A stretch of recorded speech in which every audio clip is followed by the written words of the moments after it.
closed in the past month or so.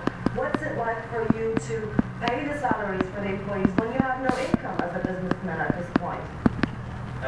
What we're doing right now is we're trying to keep up with the current pace. Some of the projects we have, private sector projects, are keeping the minimum staff required to run the business. The operational project staff are being laid off temporarily until this matter solves out.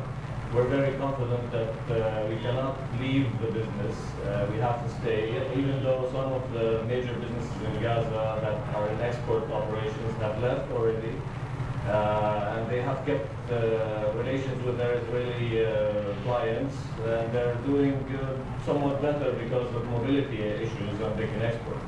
There's an irony here. For the first time in 15 or in 17 months, people in Gaza have gotten paid by the government and their government employees, and the economy here is very heavily dependent on their salaries.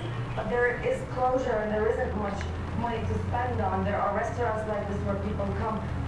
For you as a businessman, what does that all mean? Does that mean that the power, the brain power here in Gaza will be leaving, that there will be a brain drain, as they call it?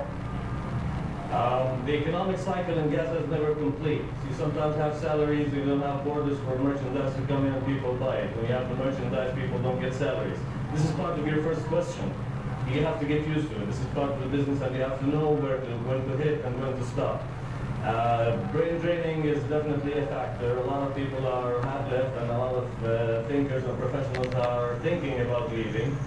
As for us and many of the private sector entities, Gaza is home, and we have to cope up with it.